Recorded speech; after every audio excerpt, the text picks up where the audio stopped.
Hi, this is Stephen Beschloss with America, America. And I'm Mark Jacob with the Stop the Presses newsletter. And this is On Target. This week, we're going to focus on a story from ProPublica. And I want to give you just a little bit of background, and then I want to share a few paragraphs from the story. The story focuses on Agent Orange and the contamination in Vietnam. This is an interesting case, I think, to illustrate the many horrible consequences of the cutting of foreign aid, the USAID, consequences that include the starvation of children and the spreading of disease, terrible things that have happened throughout the world. And this story chronicled, I think, in a very detailed and well reported way, it illustrates how many times USAID isn't simply about charity, but it's about the important work that we do in terms of our relations with partners in the world, which, by the way, includes Vietnam, which is a key partner and actually represents $160 billion of annual commerce for the United States. So let me read a few paragraphs and we'll go from there. Workers were in the middle of cleaning up the site of an enormous chemical spill, the Bien Ho Air Base, when Secretary of State Marco Rubio abruptly halted all foreign aid funding. The shutdown left exposed open pits of soil contaminated with dioxin, the deadly byproduct of Agent Orange, which the American military sprayed across large swaths of the country during the Vietnam War. After Rubio's orders to stop work, the cleanup crews were forced to abandon the site, and for weeks, all that was covering the contaminated dirt were tarps, which at one point blew off in the wind. And even more pressing, Vietnam is on the verge of its rainy season when torrential downpours are common. And that includes sort of the contamination of soil with the dioxin, which, by the way, in areas there, they found dioxin at levels 800 times what's the allowable level in Vietnam. And what the piece then says is this: hundreds of thousands of people live around the Bien Ho Air Base, and less than 1,500 feet away is a major river that flows into Ho Chi Minh City, population 9 million. So this is an environmental disaster that is surely of America's making, going back to the 1970s. And here we are with this reckless policy of the United States Trump American government, uh, putting our partner in very serious danger, putting the danger of many, many thousands of people's lives. Yeah, Stephen, it was kind of a big achievement for the United States to develop a relationship with Vietnam after all the horrendous warfare, to where we are in good terms with them. And part of that is us keeping our word and helping clean up their country when we dropped all that Agent Orange on them. And for us at this point to make it unclear whether we're even going to finish the project is it's just outrageous. I mean, and the story goes on and talks about how they stopped the project. They refused to pay the contractors.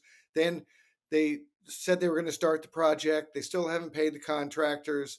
And ProPublica, being a really good journalism outfit, sent a reporter out there to look, and they had about half the staff they usually have working on the cleanup. So they had resumed it in some respect, but it's just this unpredictability of the Trump administration, and it's its trashing of America's reputation is really alarming.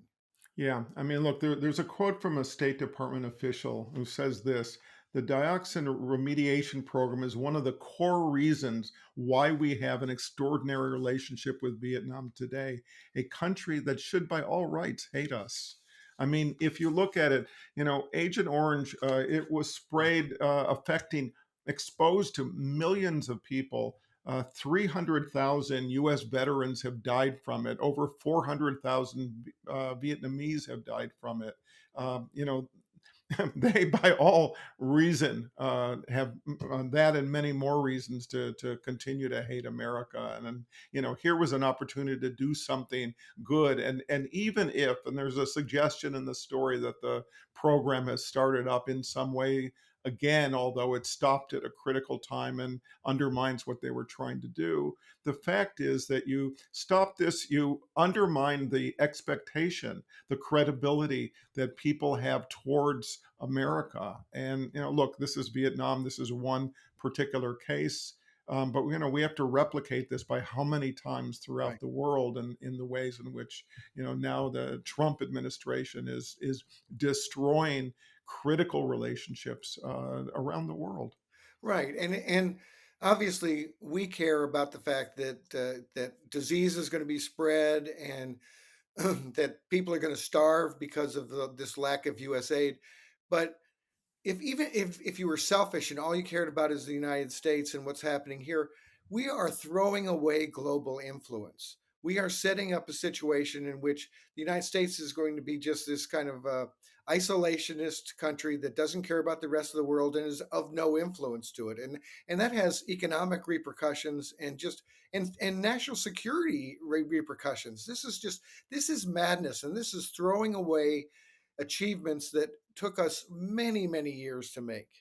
Right, right. And look, I mean, that's why you had so many of the diplomats from America who are based in Vietnam who were pleading with the Trump bunch to do something before they destroyed this once and for all. And so, look, if we think about this being at one time, we thought this was going to be the American century.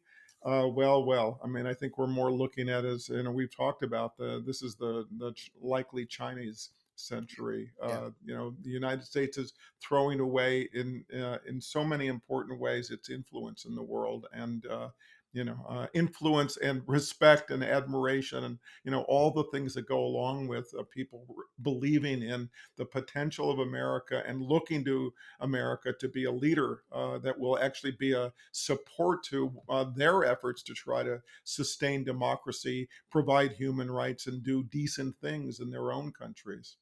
Yeah, it's a tragic surrender or abrogation of promises and of potential. Yeah, and so look, I mean, let's just praise ProPublica for taking a moment to focus on this one particular case. It would be very easy for this to be missed, Right. and I think they've done awfully good work here. Yeah. Amen. Talk to you next time, All Stephen. right, see you then.